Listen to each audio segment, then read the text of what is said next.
Morning, morning, morning. Hope you're all well. Welcome to Enzo's Plate in Delhi. Today we are going to be preparing a Bolognese sauce to make a beautiful tray of lasagna, which is an order that has to go out this evening. So follow me in what I'm going to be doing today, how to prepare a proper Bolognese lasagna. Lasagna or sugo Bolognese. So what I've got here, is onion, a white and a red onion, a stick of celery, 3 carrots, a glass of rosé wine, dry wine, not for me, but for the food. I've got chow tomatoes, which you will be able to get these from my store and pulpa. As you can see here, they are really, really delicious tomatoes. They are sweet, very nicely concentrated. They work like an absolute charm. So go to my store and click on the link that I've given you for Italian Deli online, and you'll be able to order any of these goods from the Italian Deli online store. Right, I'm going to get moving with this because I have to prepare this for dinner tonight. I'm going to chop all this up. I'm probably going to actually blend everything. I'm going to put it in my little blender here and cut it all up. I'm just trying something new, something that I've done this before. I want to do it again because I find that the flavors of these vegetables minced in here work very, very well. I was really impressed with how they came out. Bearing in mind that a Bolognese sauce, it doesn't have many extra additions other than what you see here. Some people like to add a bay leaf, other people add some sweet basil at the end. That's entirely and purely up to your taste. I use mince, a beef mince. Some people don't like pork. Ideally, I would like to use half pork, half beef. But in this instance, I'll be using a plain beef mince, lean. I would go for, and I've got ordered already, and I've got it. It's 90% beef, 10% fat, so that I don't have that really fat concentration. And yes, let me get going, and I'll show you as I progress where we're at.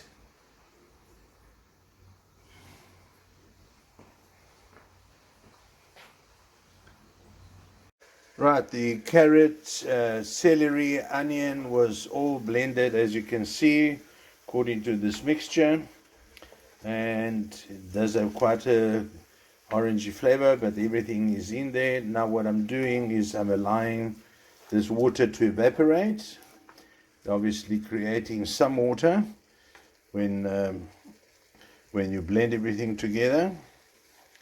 So allow this to evaporate nicely. And to this, I'm going to add, I can see quite a bit of the water has gone already. To this, I'm going to add, before it dries out too much, I'm going to add some wine.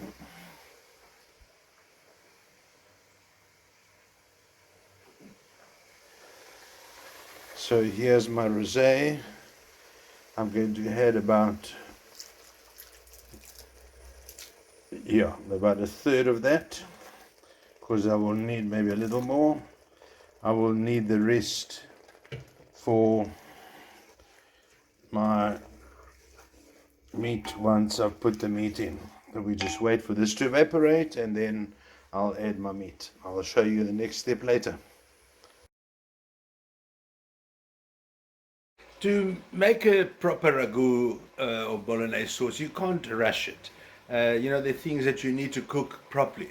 So at the end of the day, mince meat contains water. There's water that comes out the vegetables, and you've got to allow those to evaporate.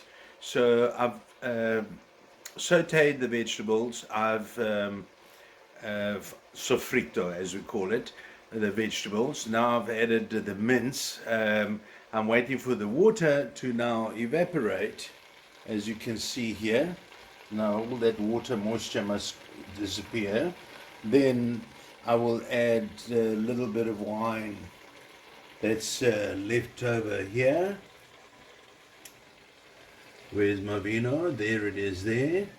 Okay, I'll add that to the mince, and then I will allow that to evaporate, and then eventually I will add my sauces, which the tomatoes, which obviously will carry on cooking for at least 2 hours. So you got to be patient, and you got to have time, and you got to have the love for it, like I have for food. I've browned the meat. I've added the wine, and I've added 2 bottles of the pomodoro passata with a puree, and I've added 1 tin of the chunks tomato polpa di pomodori. Okay, in English it's chopped tomato from Ciao, supplied by Italian Deli Online.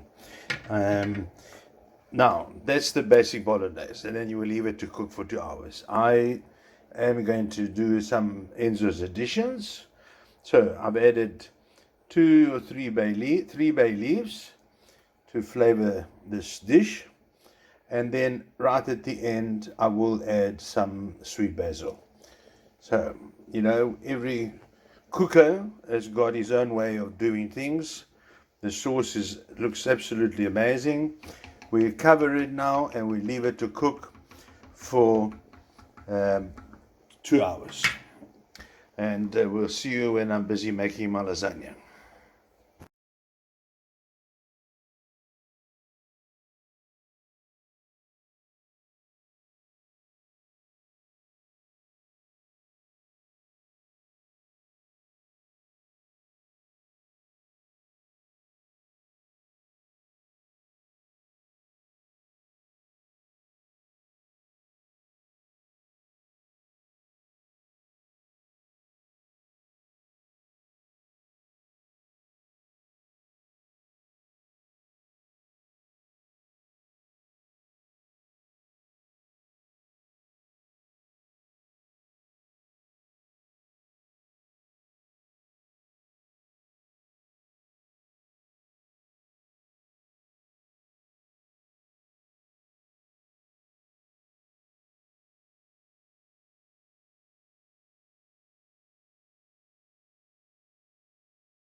So here we go. This is the first tray of lasagna done and dusted. It looks absolutely amazing. It smells delicious. I'm going to dish it all up and for my clients who have ordered, and I hope you're going to enjoy it.